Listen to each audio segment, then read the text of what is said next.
Muito boa tarde a todos. Eu vou começar aqui por dar as boas-vindas. Estamos a aguardar ainda a ligação do nosso orador convidado. Aqui está. Rogério, estava à tua espera para dar aqui as boas-vindas a todos os participantes, por isso sejam muito bem-vindos a mais um webinar da Católica Porto Business School. Este webinar abordará as alterações que estamos a sentir provocadas pelo Covid-19 e qual é o cenário que iremos encontrar no pós-Covid. De facto, nas últimas semanas, a Católica Porto Business School tem feito um conjunto de webinars que nos tem feito perceber, ou no fundo encarar de diferentes perspectivas, todo o contexto que nós estamos a viver.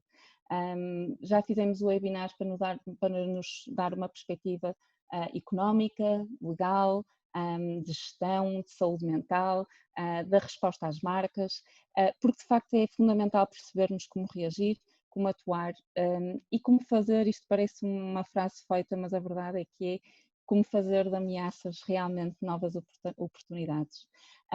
Hoje, como nosso convidado, nós temos Rogério Canhoto.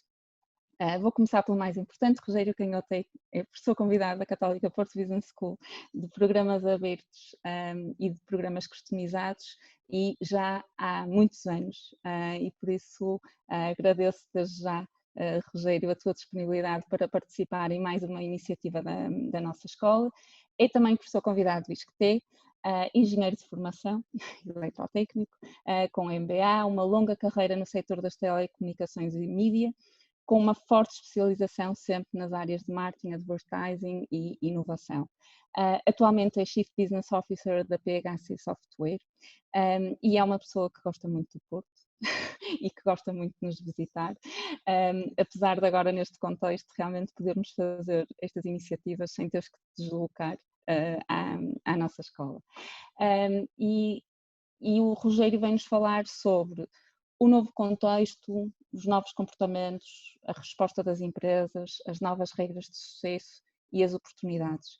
De facto, é assim, vamos mais uma vez perceber que no pós-pandemia, nós de facto, nada vai ser igual, vamos viver de uma forma diferente, mas é muito importante percebermos que o diferente não é necessariamente pior, o diferente tem necessariamente muitas oportunidades e a Católica Porto Business School tem vindo a fazer exatamente essa partilha no sentido de criarmos aqui uma atitude e uma predisposição para aproveitarmos essas oportunidades e para olharmos daqui a uns anos para trás e dizermos que de facto tivemos impactos que foram muito positivos e que nos fizeram ser diferentes, mas bastante melhores em relação até ao pré-Covid.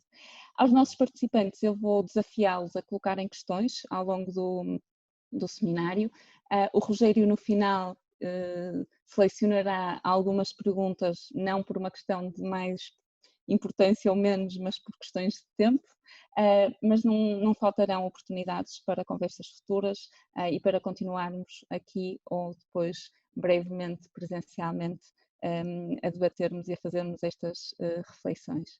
Rogério, muito obrigada mais uma vez pela tua disponibilidade e colaboração. Muito bem, obrigado Ana, obrigado também pelo vosso convite para estar aqui presente e é sempre um prazer participar aqui nas vossas iniciativas. Eu tenho acompanhado estas várias vossas iniciativas, tenho participado em alguns e portanto sei que a fasquia está elevada e portanto agora cabe-me a mim tentar estar à altura do desafio que vocês me lançaram. Eu vou agora deixar-te, Rogério, com a tua apresentação e com a certeza que vais cumprir as expectativas. Obrigado Ana, até já, até Até já. já. Muito bem. Obrigado a todos também por estarem presentes nesta sessão e como a Ana comentava, venho-vos trazer um pouco esta perspectiva sobre que oportunidades é que existem numa altura em que estamos num contexto completamente diferente daquilo que estávamos há 3 meses atrás e que nos obrigou a uma profunda adaptação. Sempre numa lógica mais virada para o marketing, para aquilo que as marcas devem fazer e também para a gestão, porque no final do dia nós somos gestores de empresas e temos que aprender com este novo contexto. Para isso, preparei aqui uma apresentação que irá demorar 30 a 35 minutos e depois, no fim, como a Ana dizia, vamos procurar, espero que já estejam a ver, e portanto, ao fim destes 30, 35 minutos, algumas perguntas e respostas que vocês tenham colocado aqui no Q&A portanto, vou tentar responder àquelas que conseguir dentro do timing que está estipulado. Pois bem, espero que gostem e aqui vamos. Como eu estava a comentar ainda há pouco, estamos naquilo que muitos apelidam hoje em dia de Great Lockdown, não é? Ficámos todos fechados, ficámos todos confinados, com o objetivo de limitar a expansão do coronavírus, do Covid-19, e, portanto, isto trouxe para cima da mesa uma série de desafios para nós, enquanto indivíduos, mas também para as empresas onde nós estamos ou que nós estamos a gerir. E é sobre isso que eu queria falar com vocês. Portanto, preparei aqui 5 pontos. Estes 5 pontos tentam abordar as várias temáticas que surgem aqui pelo meio, associadas a esta pandemia e a tudo o que tem a ver com o Covid. Ok? Portanto, o novo contexto, o primeiro ponto, vamos falar um pouco sobre os novos comportamentos, vamos falar também sobre a resposta das empresas em Portugal em particular, porque interessa-nos esta realidade portuguesa, poderíamos ter exemplos lá de fora, mas vamos focar muito nesta realidade portuguesa, depois algumas das novas regras de sucesso no pós-Covid e que oportunidades é que podem surgir daí, só para colocar aqui algum desafio a vocês que nos estão a assistir.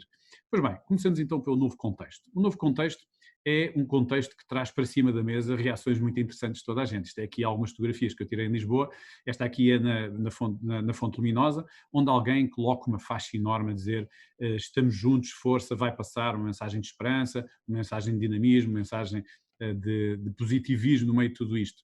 Vemos outras um bocadinho mais diferentes, chamemos-lhe assim, alguém que ali ao pé da Assembleia da República que decidiu que já estava na hora de vender o marido e, portanto, my husband is for sale, e com todo aquilo que suscita este tipo de faixas e, portanto, as pessoas ao exporem um bocadinho o seu dia-a-dia e algum tom até de humor. Mas temos assistido também a situações empresariais que nós estávamos muito habituados a vê-las, como, por exemplo, dois concorrentes figadais, não é? Apple e Google, cada um no seu setor de atividade, a trazer para cima da mesa uma cooperação para ajudar com a tecnologia a controlar a expansão da pandemia.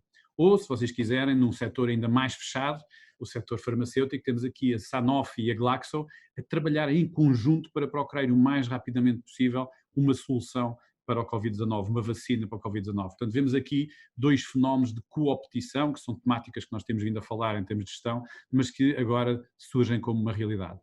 Temos visto também algumas situações, algumas delas até gerarem alguma polémica. Isto é uma fotografia da celebração do 25 de Abril. Se vocês procurarem na internet do ano passado, estava isto cheio, com umas 50 pessoas, e agora estão apenas 5. E, portanto, todas estas alterações no nosso dia-a-dia obrigarem-nos a repensar, que é um dos pontos que eu trago para cima da mesa. E este repensar, como vocês também tiveram a oportunidade, e voltamos à Fonte Luminosa, a celebração do 25 de Abril, em confinamento, deu origem a estas imagens, algo diferente, não é? E que nos surpreendem. Mas o que também nos surpreende às vezes são situações que, preferidas por alguns líderes mundiais, nos deixam um bocadinho boquiabertos. É curiosa a expressão das pessoas que estão lá atrás quando alguém sugere que um desinfetante poderia fazer todo o efeito para controlar a pandemia. Trouxe-vos aqui alguns exemplos, ao fim e ao cabo, que estão dentro deste contexto de pandemia e surge também neste contexto esta imagem que tem acompanhado algumas fachadas e algumas janelas em que alguém inventou o tema do arco-íris a dizer que vai ficar tudo bem, não é? Depois da tempestade surge o sol e surge o arco-íris.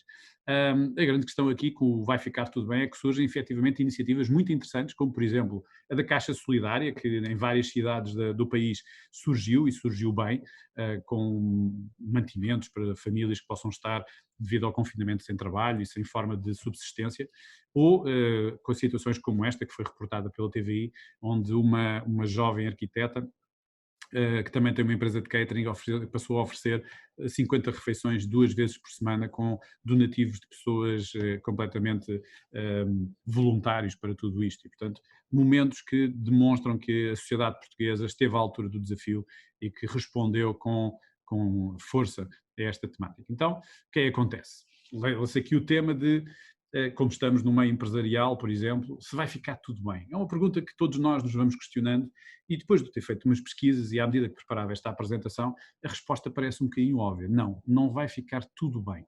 E vou-vos explicar porque é que não vai ficar tudo bem.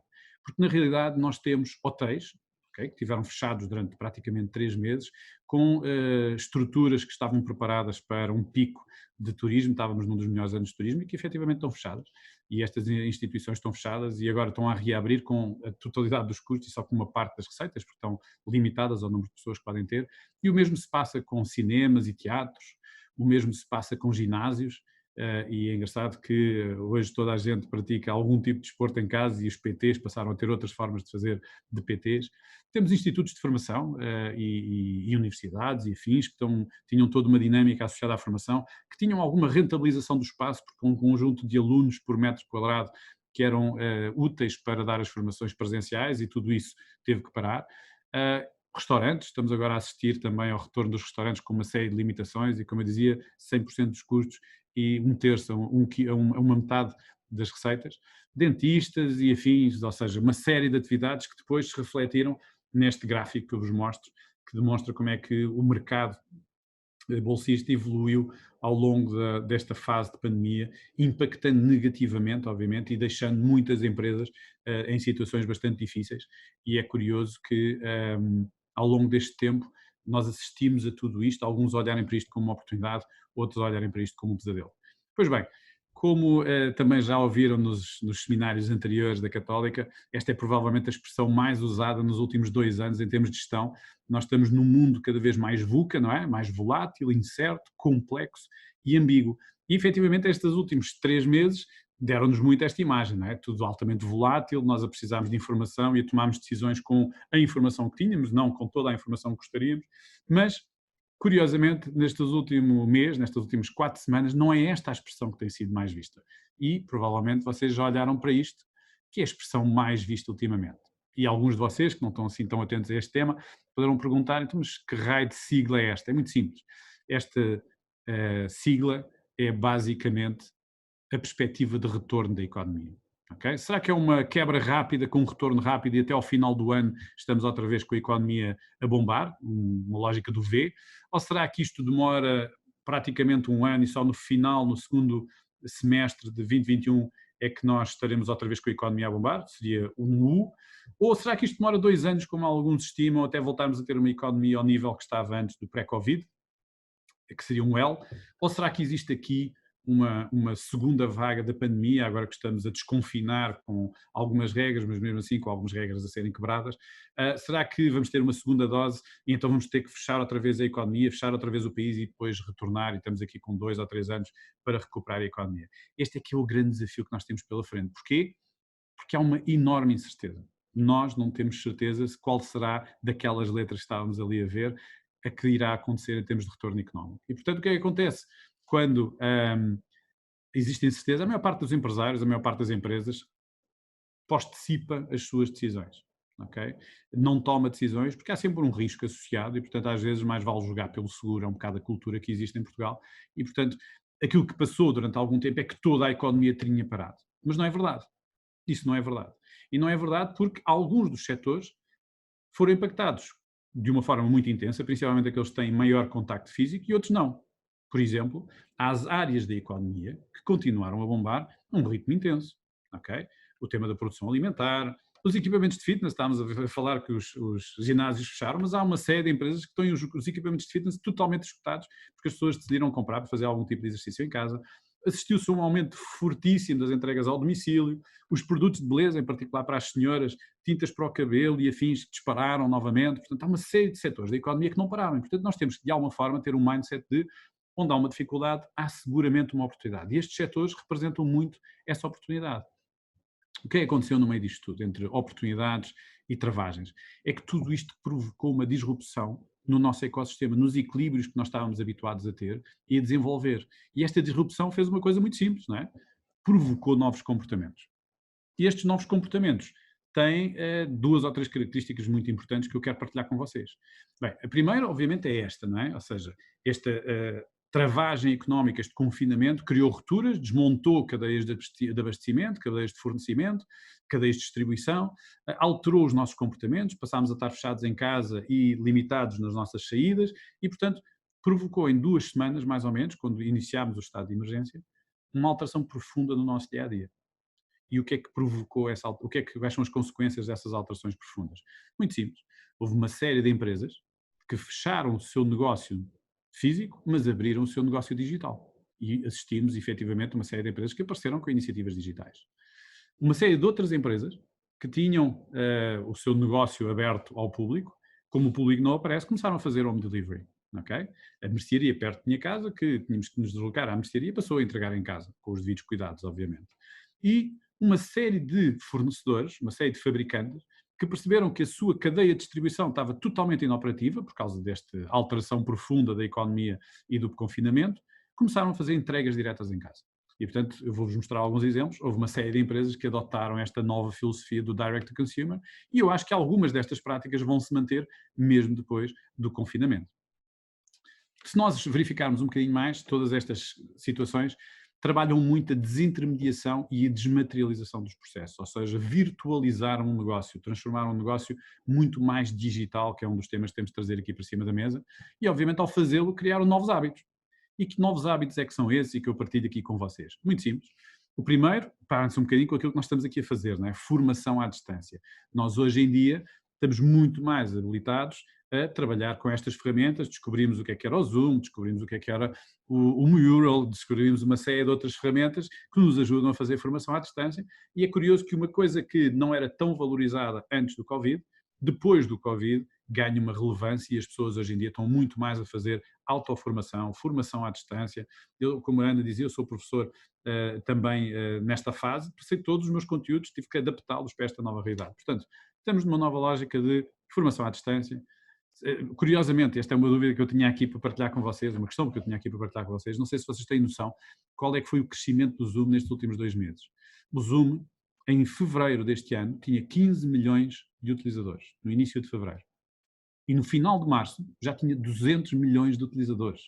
Portanto, mais do que decuplicou em apenas 2 meses. Portanto, imagine o desafio, quando nós falamos no mundo VUCA, imagine o desafio que foi para a equipa do Zoom conseguir dar resposta a todas estas necessidades em que decuplicou o número de utilizadores que tinham na sua plataforma. Mas temos outras situações, por exemplo, consultas à distância. Pré-Covid, toda a gente queria sentar-se à frente do doutor e que ter uma consulta, um diagnóstico, uma conversa e uma explicação.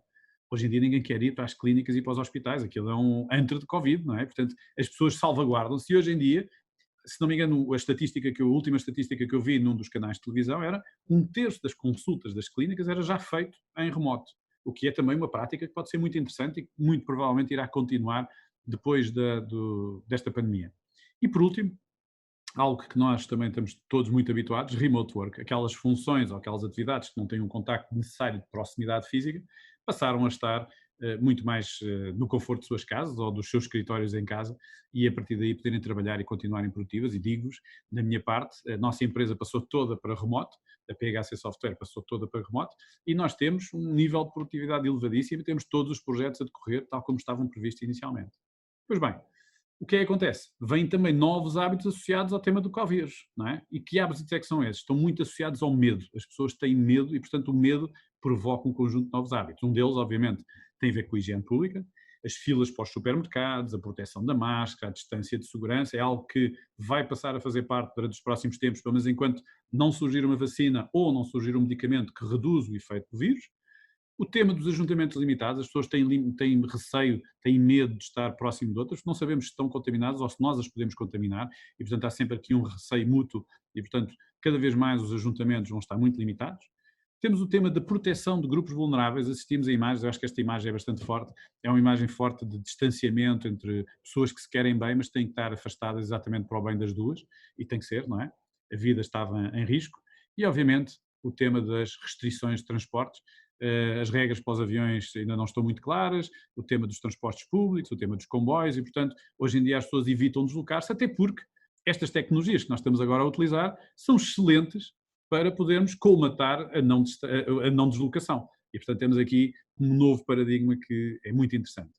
Todos estes fatores que eu vos estava a falar criam uma coisa fantástica que se chama a low touch economy. Nós acabamos de entrar com estas transformações, o Covid fez mais pela aceleração digital do que qualquer outro CEO ou CIO de uma empresa, mas fez ao mesmo tempo uma coisa, é que provocou a economia do pouco contacto, okay? Do reduzido contacto. E isto parece-me que vem para ficar. É algo que nós temos que nos habituar. Isto será, na minha opinião, um novo normal. E este novo normal traz uma série de temas para a nossa gestão, a gestão da empresa, a gestão de marketing, a gestão de produtos, a gestão de uma série de coisas.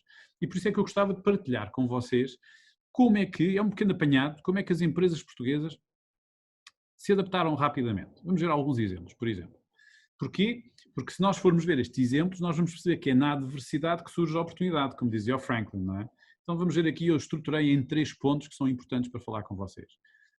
O primeiro é o tema de como é que reagiram do ponto de vista de responsabilidade social, o segundo, novos produtos ou serviços, e o terceiro, novos canais, para vocês verem como é que esta transformação de hábitos provocou imediatamente um darwinismo digital das empresas. Então, começando pela responsabilidade digital, temos aqui, por exemplo, o caso da Delta Cafés, com esta aplicação do Voltaremos em breve, não é?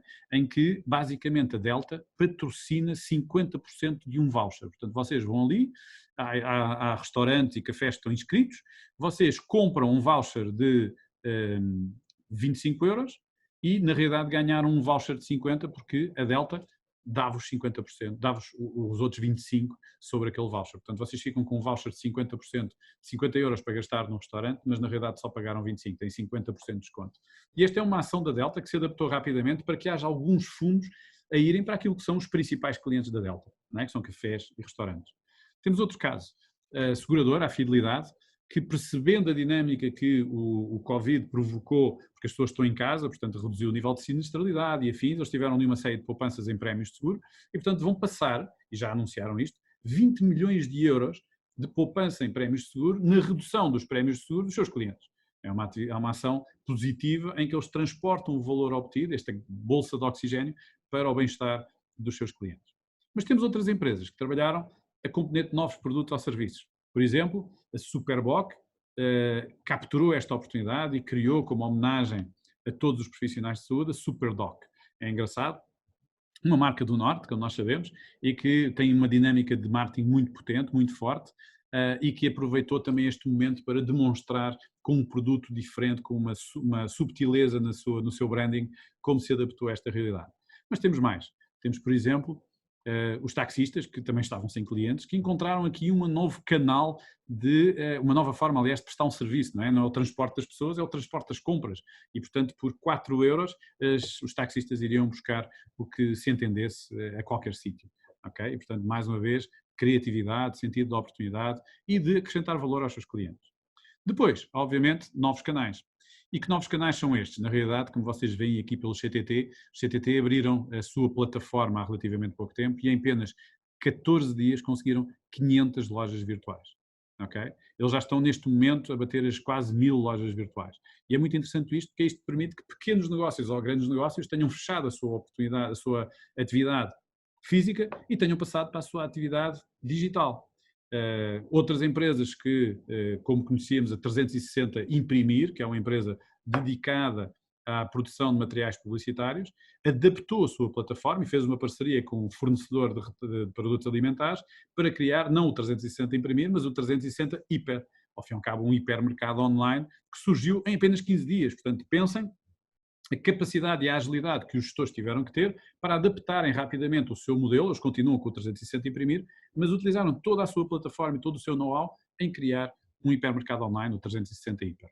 Mas temos mais, temos um operador global, não é? A Unilever, que sempre utilizou canais indiretos, nunca fez uma venda direta neste portfólio de produtos e que, sentindo a necessidade do seu canal tradicional, os supermercados e os hipers, estarem muito condicionados, não é? Não terem a sua capacidade de entrega, criaram a sua própria loja e, por exemplo, em Lisboa, eles entregam em 3 horas. Portanto, têm todo o seu portfólio, vocês escolhem os produtos e eles em 3 horas entregam no centro de Lisboa. Portanto, uma proposta de valor muito ambiciosa, mas a obrigar um player, não é? Como o Unilever, a dar um salto qualitativo e para o digital muito forte.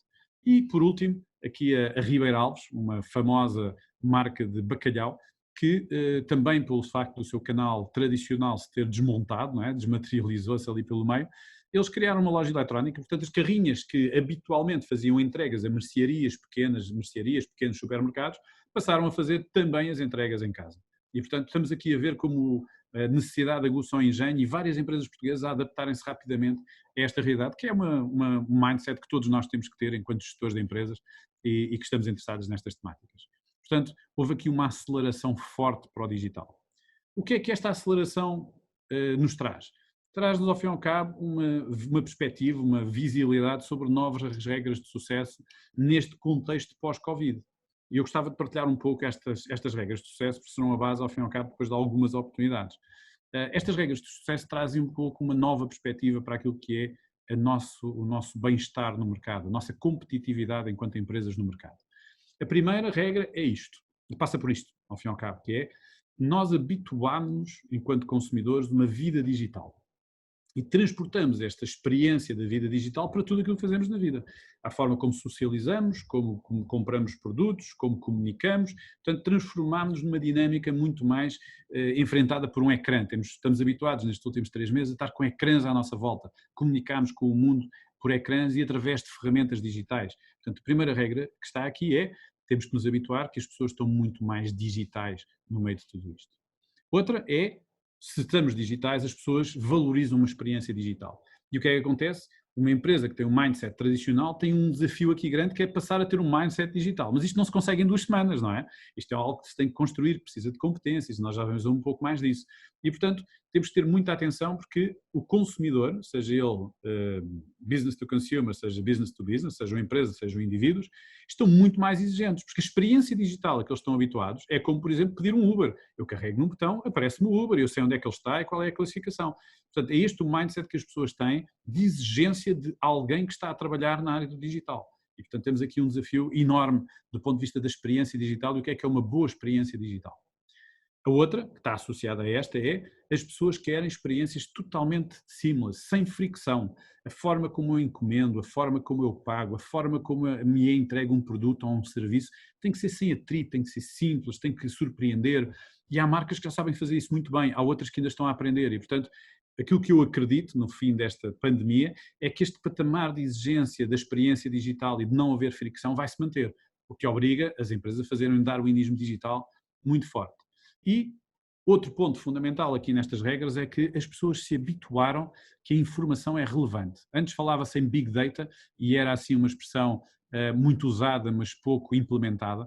E aquilo que se verifica é que as pessoas habituaram-se a que era importante saber o número de pessoas infectadas, o número de pessoas que estavam em cuidados intensivos e perceberam-se, a pouco e pouco, que a informação era vital para salvar vidas e que era sobre a informação que se tomavam decisões. E esta lógica de informação, importância e tomada de decisões é muito interessante porque as pessoas incutiram isto no seu dia-a-dia e hoje em dia estão muito mais atentas a esta lógica de ter informação para tomar decisões e onde é que devem ir buscar a informação e as regras para ter esta informação. E por último, a última regra, a necessidade de nós termos um mindset adaptativo.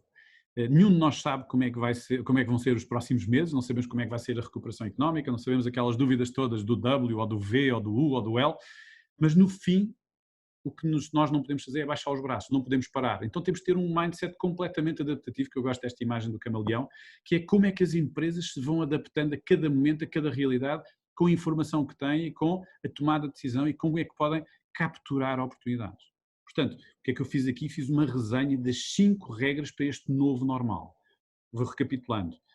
Uma vida digital, uma digital life, a valorização de uma experiência digital fantástica que surpreenda o consumidor, sem fricções, a forma como eu encomendo, a forma como me é entregue, a forma como eu pago, a forma como eu posso comentar, a forma como eu posso devolver o produto ou o que quer que seja.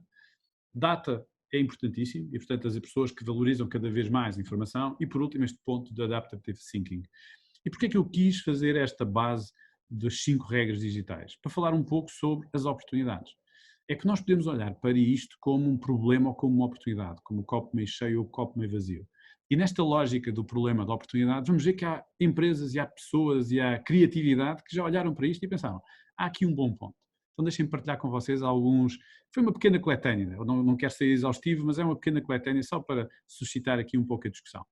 Porque uma coisa nós temos como certa é que nada será como antes, não é? Aliás, basta sairmos agora à rua e vermos os comportamentos das pessoas, nos restaurantes, nas lojas, nos carros, nada será como antes.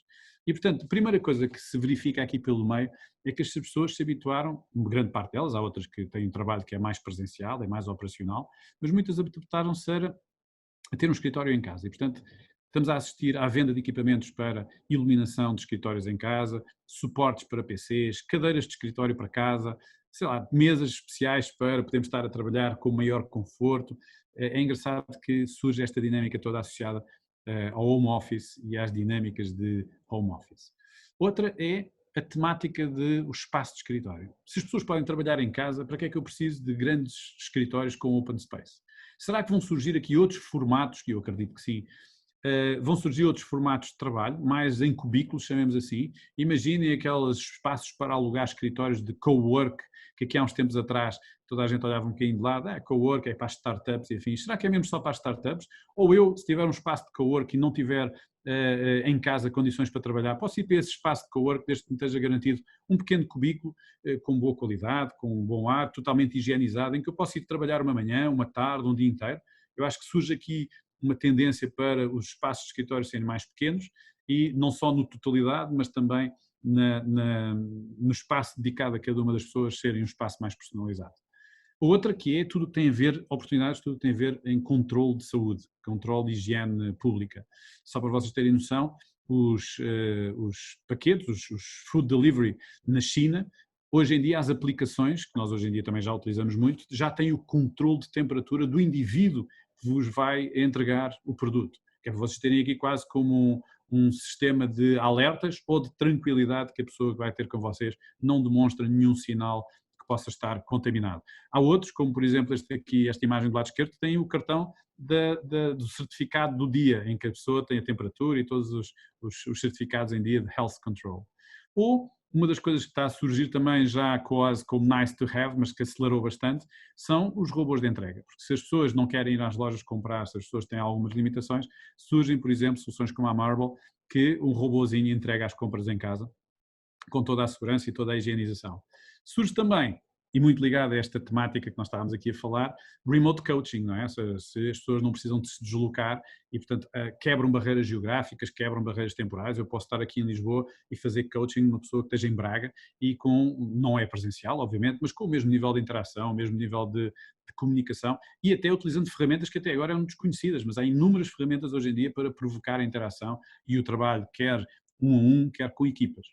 Depois surgem coisas como esta, não é? Ou seja, se havia alguém que tinha dúvidas, que tinha que ter competências na área digital, essas dúvidas desvaneceram-se todas com este contexto. As pessoas precisam de ter know-how na área digital, como montar uma loja eletrónica, como comunicar digitalmente, como criar novas leads para o vosso negócio através de meios digitais, como interagir com a equipa que está remotamente, de forma a que possamos fazer um brainstorming, podemos trabalhar um Canvas, podemos trabalhar ferramentas colaborativas, sei lá, há N soluções, e efetivamente as pessoas precisam dessas competências, portanto há aqui um gap de formação nesta área.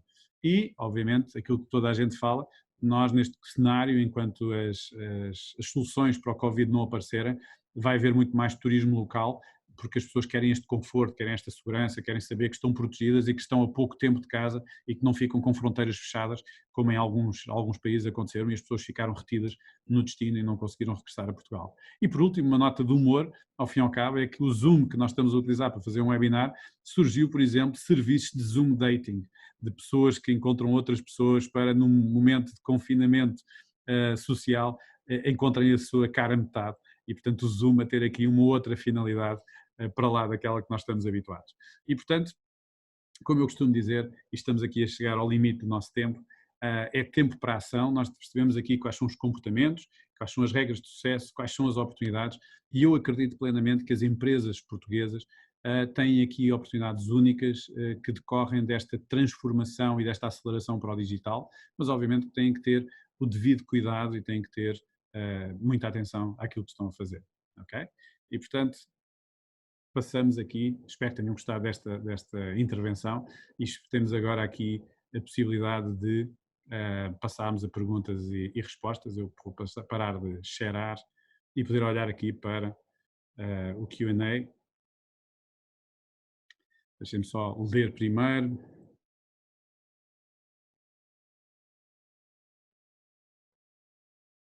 Muito bem. É uma pessoa, Susana Tavares, obrigado Susana, que diz que não é bem uma pergunta, é mais uma partilha. Trabalha numa empresa pública com clientes com uma certa idade, vamos chamar menos infodigitalmente educadas, é uma boa expressão, e estamos a tentar aproveitar o momento para que as pessoas utilizem muito os meios digitais de contacto. Era uma dificuldade que tínhamos, porque as pessoas ainda gostam muito de ir aos balcões, especialmente as mais velhas, e vemos isto como uma oportunidade de habituar os clientes a usar mais estes meios. É verdade, Susana, e tem toda a razão. o que se passa é que esta disrupção que ficou aqui provocada é uma ótima oportunidade para induzirmos novos comportamentos. Eu não gosto de utilizar a expressão de educar o nosso cliente, não é por aí, mas de encaminhar o nosso cliente para soluções que o protegem, protegem-no a ele, protegem-nos a nós, são mais eficazes, não tem que se deslocar, nem o cliente, nem nós temos que nos deslocar, pode ter outro tipo de ferramentas para interagir, portanto, há aqui uma oportunidade única das empresas fazerem evoluir os seus clientes para meios mais digitais, para meios de menor contacto, mas acima de tudo, e numa lógica mais economicista, para meios que são mais eficazes economicamente. Okay?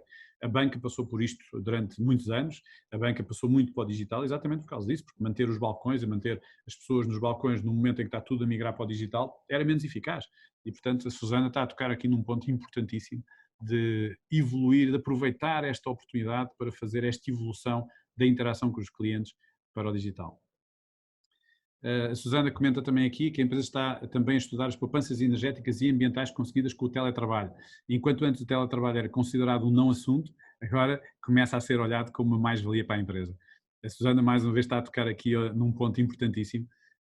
Nós na PHC durante algum tempo nós já fazíamos teletrabalho, as pessoas podiam fazer teletrabalho, podiam ficar em casa, trabalhavam remotamente, somos uma empresa de software, portanto é muito fácil as pessoas poderem trabalhar remotamente, mas discutíamos como é que nós podíamos alargar tudo isto em janeiro deste ano, como é que nós podíamos alargar, como é que nós podíamos tornar isto mais eficiente. E é engraçado porque fruto do Covid tivemos efetivamente que pôr toda a gente em casa. E ao pormos toda a gente em casa, então e agora como é que nós motivamos as pessoas?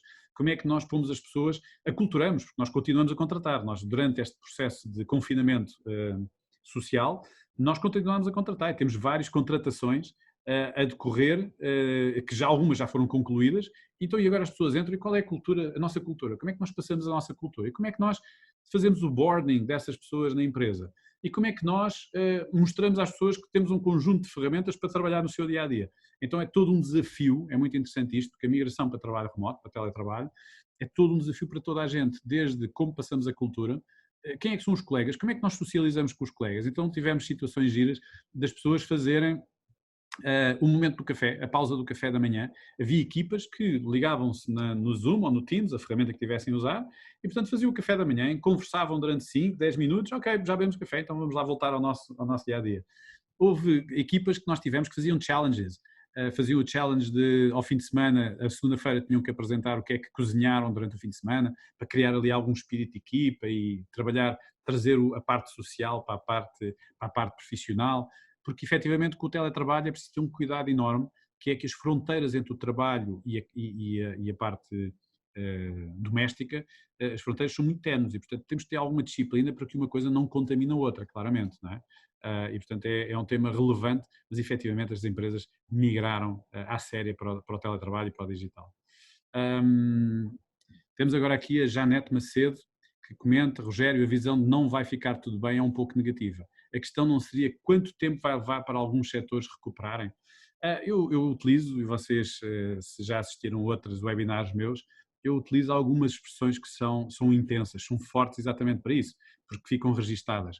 Quando eu digo que vai ficar tudo bem, aquela expressão vai ficar tudo bem, obviamente é uma expressão muito positiva e que traz um sentimento de esperança que todos nós precisamos nesta altura.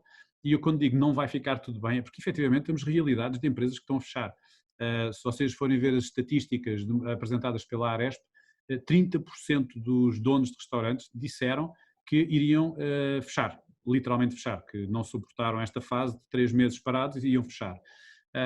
E há uma série de negócios que estão muito postos em causa, mesmo os restaurantes quando regressarem com estas limitações físicas têm alguns temas. E portanto nós como gestores, mais do que termos uma lógica positivista, que eu sou muito positivista, atenção, eu sou muito otimista, eu nunca vi um pessimista ir longe, portanto eu sou muito otimista, mas temos de ter uma versão realista, que é onde é que estão os factos, quais são os números, o que é que está a crescer, o que é que não está a crescer, como é que eu altero a minha estrutura de custos para me adequar a esta nova realidade, onde é que existem oportunidades. Os restaurantes, muitos deles passaram para takeaway, mas adaptaram também a sua estrutura de custos e, portanto, efetivamente a expressão é um bocadinho negativa, mas era só para abanar um pouco e para reter esta possibilidade de há uns que estão a correr muito mal, há outros que estão a correr muito bem.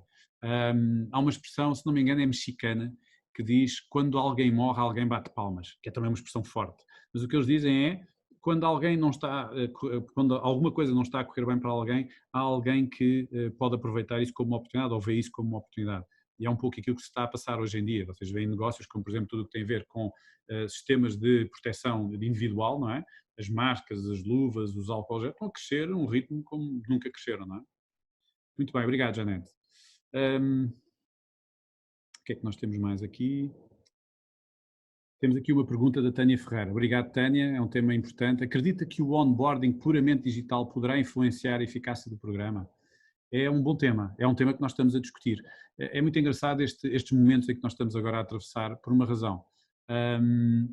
Estamos todos a aprender. Tudo aquilo que nós acreditávamos que eram regras, que eram as boas práticas, que era aquilo que nós devíamos fazer, por exemplo, no onboarding. Nós na PHC temos um onboarding extremamente detalhado. Nós dizemos exatamente no primeiro dia, a pessoa quando chega à sua secretária já tem o computador, tem a mochila, tem um conjunto de materiais para poder começar a ser logo produtivo. O computador já está parametrizado com tudo, já tem o e-mail, já tem tudo, já está, a pessoa pode se sentar e começar imediatamente a ser produtiva. Tem um sinalizador a dizer, olha, esta pessoa chegou, temos todo um programa de formação para essas pessoas, temos todo um programa de acompanhamento, tem um padrinho aqui dentro, ou uma madrinha. Há 27 pontos de onboarding que nós trabalhamos já durante os últimos tempos. E de repente estamos todos em casa e continuamos a contratar. E o que é que fazemos? Como é que adaptamos o onboarding? Por exemplo, toda a formação que nós dávamos a essa pessoa passou imediatamente toda para digital. Nós fazíamos formações presenciais e agora fazemos as formações digitais. E digo-vos uma coisa, eu estou a fazer este webinar, se eu gravar este webinar, eu não preciso de o repetir pessoalmente. Posso dizer, olha, queres ver o meu webinar? Aqui está. É a mesma coisa com as formações. Eu posso fazer a formação uma vez e a pessoa consome ao ritmo que quiser, não é? On demand, pode fazer o que bem entender. E, portanto, é muito engraçado esta temática porque faz-nos pensar em tudo. Se eu acho que é igualmente eficaz, se eu meramente o migrar para digital, acho que não é igualmente eficaz. O que eu tenho que fazer é adaptá-lo para digital. Devo utilizar ferramentas como um SurveyMonkey, devo utilizar ferramentas como um Slido, devo utilizar ferramentas como um Zoonal. Basicamente são ferramentas que eu posso utilizar para fazer o onboarding e para que a pessoa participe e que a equipa participe com essa pessoa e que as pessoas se vejam e que haja momentos de convívio. Portanto, há uma série de novas ferramentas que eram desconhecidas até há bem pouco tempo, porque não havia esta necessidade, mas que hoje em dia devem fazer parte do nosso dia-a-dia. Muito bem. Deixem-me só ver aqui mais algumas perguntas. Estava vendo o Q&A, agora vou aqui às outras áreas também. Muito bom, esta aqui é da Patrícia Medeiros, obrigado Patrícia. Qual a previsão que faz sobre a evolução dos open space empresariais desmesurados que de há 25 anos para cá foram vistos quase como uma panaceia? Acredita que o teletrabalho pode vir a ser tido como uma componente normal de forma de fazer, incluindo no tempo de trabalho normal? Eu acredito que sim. Eu acho que, como eu comentava na apresentação, o Covid fez mais pela aceleração digital do que qualquer outro diretor de tecnologia da empresa. E demonstrou que há alguns setores de atividade e algumas empresas nesses setores de atividade que podem ser igualmente produtivas remotamente. Temos, obviamente, temáticas de, como se falava ainda há pouco, do onboarding, da cultura, da interação, da socialização, dos comportamentos aceitos, tudo isso, que é uma temática que tem que ser analisada. Mas vejamos, nós temos 3 meses de confinamento e de experiência, é zero, não é? Na nossa história empresarial é zero de tempo, ainda estamos muito no início. Mas aquilo que eu acho é que, como eu dizia ali na apresentação, acho que a necessidade de grandes espaços vai ser reduzida. Acho que a possibilidade da pessoa estar em teletrabalho e estar produtiva, como se demonstrou agora nesta fase, é extremamente positiva e as empresas não vão precisar de tanto espaço, vão precisar de menos espaço, mas vão surgir novos conceitos de utilização de espaço. Eu acredito plenamente nisso. Eu acredito que vão surgir aqueles espaços de cowork, vão criar espaços mais confinados, não é? Mais quase que de cubículos, para as pessoas poderem chegar lá e serem produtivas a qualquer hora do dia. Esses espaços têm que migrar para o digital, porque eu não quero ir até um sítio para perceber se tenho vaga ou não. Eu quero fazer essa reserva digitalmente, portanto, esses espaços de cowork que se podem adaptar muito rapidamente para isto, pode necessitar também desta evolução para o digital. Mas a grande questão é que o Open Space tinha uma grande mais-valia. Quando obrigava as pessoas, quando aquele tipo de trabalho tinha como mentalidade ter todas as pessoas no mesmo espaço, à mesma hora, a trabalhar em conjunto, e era essa a dinâmica, era essa a mindset, o Open Space era a melhor forma para o espaço, como é que era? A ocupação por metro quadrado, não é? O custo por metro quadrado. Claro que depois havia o tema das divisórias, do som, da produtividade, mas isso são custos que não são muito factuais, não é? São difíceis de medir. Com o teletrabalho abre-se todo um novo horizonte. As pessoas que diziam, eu não consigo fazer teletrabalho, de repente estão todas em casa a trabalhar, e, portanto, abre-se aqui uma série de novas oportunidades engraçadas para todos os empresários. Deixem-me só procurar aqui mais algum. Boa, a Esther Iglesias fala aqui, acha que este novo normal digital pode ter impacto positivo na internacionalização das empresas portuguesas? Claramente que sim, claramente que sim. Eu não sei se vocês têm noção, mas o último estudo da ACEPI diz que apenas 20% das empresas portuguesas utilizam e-commerce, isto antes do Covid. 20% das empresas portuguesas utilizam e-commerce, ou seja, 80% das empresas portuguesas não utilizam os canais digitais para vender o seu produto. E, portanto, está a desperdiçar o mercado português, mas, acima de tudo, está a desperdiçar um mercado global em que, se calhar, o seu produto podia ser muito interessante. Claro é que, como eu dizia ali também na apresentação, é preciso ter competências para isto, não é só agora abrir uma loja e olha, está aberta, não. É preciso saber fazer comunicação digital, é preciso fazer marketing digital, é preciso saber fazer email marketing, é preciso fazer campanhas no LinkedIn, campanhas no Facebook, sei lá. N coisas que se abrem neste território, mas claramente é uma ótima oportunidade para as empresas que se viram forçadas a abrir a sua presença digital, a conquistarem mercados internacionais. E mercados internacionais que, ainda por cima, mercados como Inglaterra, Alemanha, França, que têm um hábito de compra online muito superior a nós. Nós estamos, em termos de hábitos de compra online, estamos a meio da tabela. Hein? Estamos quase a 40% daquilo que é o hábito de compra online da média europeia. O que somos muito evoluídos tecnicamente, não é? Com as redes todas que nós temos, mas em termos de comportamento digital ainda pouco. Portanto, eu acho claramente que há aqui uma oportunidade para as empresas se internacionalizarem e de ganharem aqui um balanço muito positivo. O que é que temos aqui mais? Deixa-me só percorrer aqui um pouco as perguntas.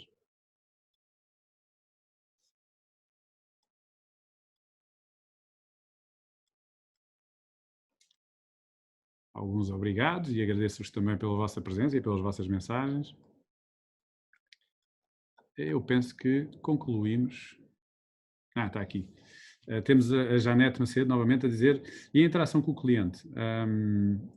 Você tem observado uma migração para o digital também e os grandes eventos setoriais, onde conhecemos novos clientes e vendemos novos conceitos? Bom ponto. Uma das indústrias mais impactadas por tudo isto é a indústria dos eventos. A indústria dos eventos literalmente parou por causa do confinamento, não é? Eu dou-vos um exemplo muito interessante. Nós, a PHC, tinha o evento global de parceiros, nosso gathering de parceiros, nós temos mais de 400 parceiros, portanto tínhamos previsto juntar em Santa Maria da Feira, no Europarque, cerca de 1.200 pessoas, que estava previsto para dia 26 de março. E como imaginam, um evento que está a ser preparado há 5 meses, desde a empresa de organização, ao espaço, à decoração, ao catering, à logística, às nossas apresentações, à decoração, tudo. 5 meses de preparação e dia 4 de março a termos que fechar o escritório de Madrid, por causa da situação que já estava mais à frente em Madrid, e nós a pensarmos, nós não vamos conseguir colocar as pessoas em Santa Maria da Feira porque esta situação vai se agravar muito rapidamente. Então, o que é que nós podíamos fazer? Podíamos baixar os braços. Podíamos dizer, olha, cancelamos, houve várias empresas que cancelaram os seus eventos, cancelamos e para o ano temos outra vez. Mas isto para nós era um momento único para estarmos com os nossos parceiros, era um momento único para partilharmos aquilo que é o nosso produto, aquilo que são as nossas novidades, aquilo que são as nossas iniciativas comerciais com todos os nossos parceiros.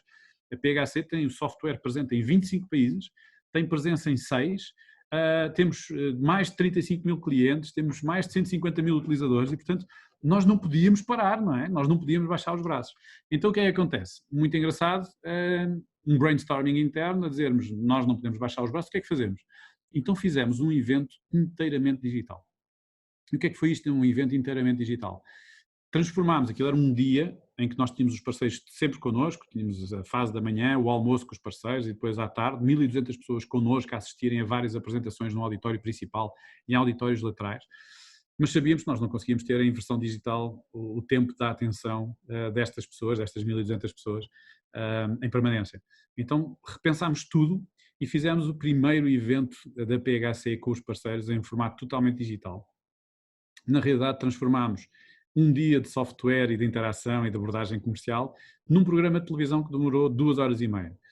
Contratámos uma empresa que produz vídeos, contratámos um jornalista, ou uma jornalista neste caso, uma jornalista muito conhecida, que nos fazia as entrevistas, como se fosse um programa de economia num principal canal de televisão, e emitimos isso no dia 26 de março, à hora que estava prevista, para fazermos o evento com os nossos parceiros. E digo-vos, tivemos um feedback positivíssimo dos nossos parceiros, adoraram o formato, porque antes tinham que se deslocar a Santa Maria da Feira, tinham o custo de deslocação, o custo de alojamento, o custo das refeições, o que quer que seja para chegarem lá, o tempo, que é um tempo, é sempre uma variável muito importante, e só podiam ir alguns. Assim puderam participar todos a acompanharem ao vivo e a cores. O programa foi feito de uma forma extremamente profissional pela empresa que nós contratámos. As nossas pessoas tiveram que se adaptar a fazer um programa de televisão, a serem entrevistados, a fazerem apresentações por uma câmara com um teleponto. E é engraçado que este fenómeno trouxe para cima da mesa outras coisas, uma série de empresas que trabalham ao pé de nós que ficaram inspiradas por isto e que criaram serviços, eram empresas de organização de eventos, e que criaram serviços para fazer eventos virtuais, baseados naquilo que nós tínhamos feito. Está muito interessante, fui contactado por imensas empresas de organização de eventos a perceberem que plataforma tecnológica é que nós tínhamos utilizado, como é que fazíamos o streaming do vídeo, como é que preparámos as nossas equipas para fazer aquele tipo de formato, se tivemos bons resultados. Nós depois do evento fizemos um questionário aos nossos parceiros, àqueles que assistiram, e partilhámos também alguns desses resultados, foram momentos únicos e efetivamente aqui a fazer toda a diferença. Deixem-me só ver como é que estamos em horas. Estamos já a acabar. Só uma última pergunta para uma resposta. Acha que esta nova era digital vai trazer alterações grandes nos orçamentos das empresas? Ou seja, que vão alocar mais verbas e novos investimentos nestas áreas? E é a Carlota Melo, é a última pergunta que eu vou responder, que coloca isso. Antes de mais, obrigado, Carlota, pela pergunta. É uma ótima pergunta porque eu utilizo uma expressão muito frequentemente nas minhas aulas, que é: nós estamos num momento de transformação digital ou de aceleração para o digital. E esta aceleração para o digital é um fenómeno de darwinismo, ok? E eu também utilizo a expressão o darwinismo digital. E o Darwin dizia que não eram nem os maiores nem os mais fortes que sobreviviam a este processo de evolução, eram os que melhor se adaptavam. E, portanto, em resposta à sua pergunta, eu acredito que as empresas vão ter que alocar uma maior fatia do seu orçamento. Eu não acredito que os orçamentos cresçam, porque o negócio não cresceu assim tanto quanto isso. Portanto, o que acontece é que a distribuição do orçamento vai ter que ir mais para o digital por várias razões. Acho que algumas destas coisas que estão a acontecer se vão manter. O facto das pessoas comprarem mais online, de se habituarem a entregarem em casa, de poderem comprar remotamente e as coisas vêm com segurança, se não quiser posso devolver, transmitiu aqui um sentimento de nova utilização e de mais conforto. As pessoas habituaram-se a isso e as empresas vão ter que fazer esta evolução para o digital. As empresas vão perceber que pouparam imenso tempo em deslocações. A minha equipa comercial, que fazia milhares de quilómetros por ano, nestes 3 meses manteve a sua atividade comercial.